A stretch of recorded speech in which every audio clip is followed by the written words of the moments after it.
Every aquarium hobbyist eventually chases the same dream, the high-tech planted tank, a pristine, incredibly dense underwater forest that looks like a perfectly manicured slice of nature. To replicate that exact aesthetic at home, beginners often fall straight into a consumer trap. They purchase massive, high-intensity lighting systems that blast their tanks with half a watt of light per liter, or even more. But as soon as they plug in the equivalent of an underwater sun, a strange paradox occurs. The plants stop growing. Within a matter of weeks, the pristine glass box crashes completely. The beautiful forest transforms into a murky swamp, heavily choked by thick, aggressive algae. In a closed aquatic ecosystem, injecting pure energy without providing the correct biological raw materials fuels parasitic algae at the expense of the plants. To understand why the tank fails, we have to look at the strict biological rule governing aquatic plants. Light intensity acts strictly as the accelerator pedal for the speed of photosynthesis. This animated diagram maps light intensity against a plant's biological needs. Because plant tissue is 40 to 50% carbon by dry mass, meaning its weight when all water is removed, pressing that high light accelerator pedal instantly triggers a massive demand for raw carbon.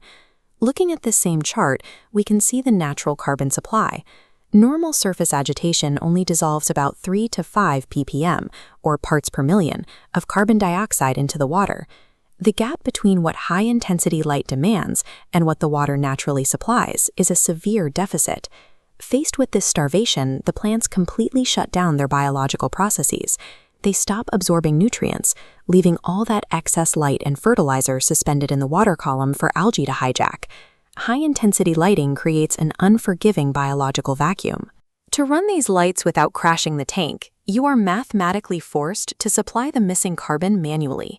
The legitimate engineering solution to this deficit is a pressurized carbon dioxide injection system. These use specialized regulators and ceramic diffusers to pump CO2 gas straight into the tank. Safely injecting this gas pushes aquatic carbon levels from that natural baseline up to 10 to 30 parts per million, giving the plants the actual material they need for rapid healthy growth. But there is a massive point of consumer friction here. These pressurized systems are highly expensive, mechanically bulky, and genuinely intimidating for a novice to operate safely inside their home. Enter the aquarium industry's heavily marketed alternative: plastic bottles sold under names like liquid carbon or CO2 boosters. The marketing promise on these bottles is exactly what beginners want to hear. They claim to deliver the exact biological benefits of pressurized CO2 gas without the prohibitive cost or complex hardware. It is the perfect consumer trap. It promises an effortless, daily drop of liquid that will instantly solve the core biological bottleneck of the entire hobby. The reality of the liquid inside these bottles is stark. There is absolutely zero usable carbon for plants contained within it.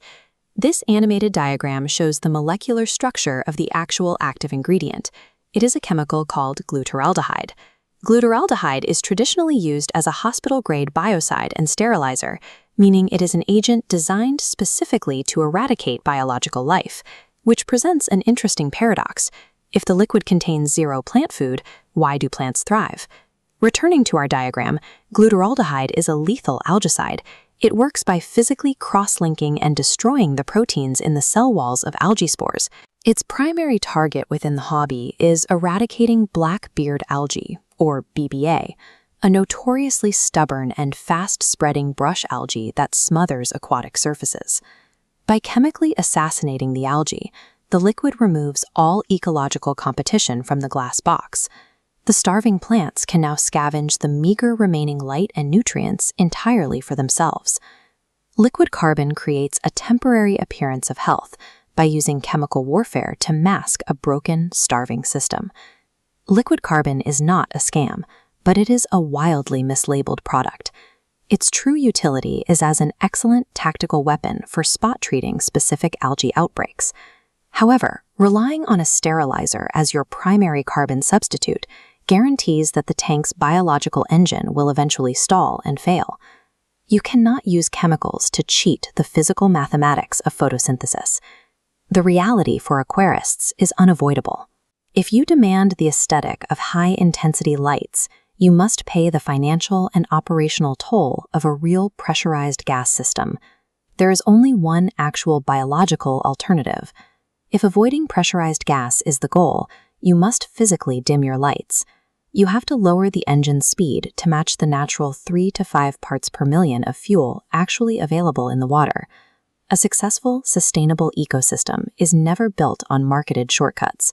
It relies entirely on an honest, proportional balance between the energy we force upon a system and the resources it demands to survive.